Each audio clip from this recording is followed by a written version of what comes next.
mahnısının ve nəğmələrimdə yaşayacağım mahnısının bəstəkarı Gövhər xanım Əsənzadədir. Onun da bayramını təbrik edirəm. Dön artıq mahnısının sözləri Cəlal Qurbanova, nəğmələrimdə yaşayacağım adlı mahnı isə Ayşə Birgülün sözlərinə bəstələnmişdir Gövhər Əsənzadə tərəfindən.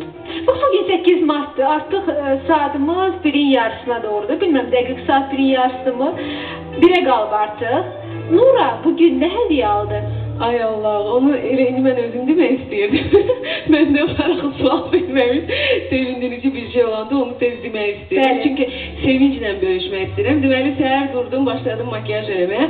Uşaqlar yuxudan duran kimi, deməli, özləri güz düzəldiblər.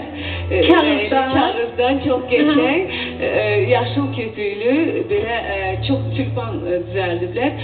Çox gözəl idi. Gəldilər, ikisi də balaca hələ bilmir. Balaca durandan bugün ağlayıb. Mama hara gedir? Yəni mən belə təbrik eləyib, örgəşib mənlə gəlməyə verilişə bugün gətirmədim. Böyük oğlanlarım isə gəldilər, hərəsi bu üzümdən öpdülər, məni təbrik elədilər. Yəni, bax belə.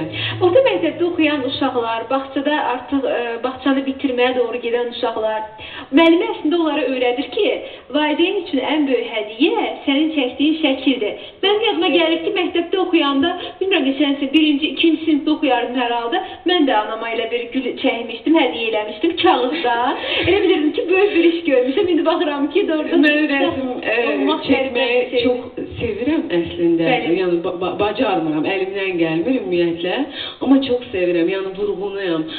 Mənim evladlarım doğrudan da əl qabiliyyəti çox gözəldir. Bilmirəm, mənə oxşamayıblar.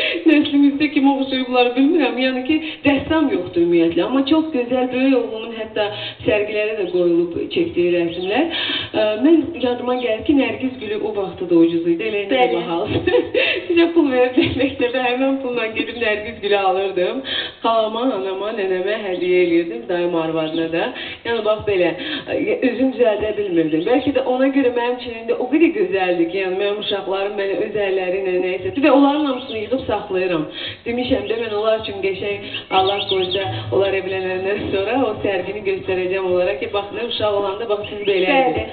Və sinif yoldaşlarından kimlərinə hədiyyə eləyib, yoxsa təbriklər gəlib yalnız? Yox, sözün düzü bizim binada elə bil ki, JEK-dən, yəni binaya baxanlar dünən gül göndərdilər. Yəqin ki, bütün binada yaşayan xanımlara göndəriblər.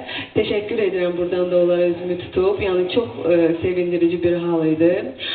Yəni bax belə, yəni deyim ki, belə bu günləri belə hədiyyələr olub, ya kimdənsə hədiyyə gözləyirəm. Yox, yəni ki, dünən gül gəlib qonşular tərəfindən, qonşular yox, əslində o binada çalışanlar tərəfindən və bugün də evladlarım təbrik edib. İndi inşallah amin gül hələ qabaqda da görək nə olur.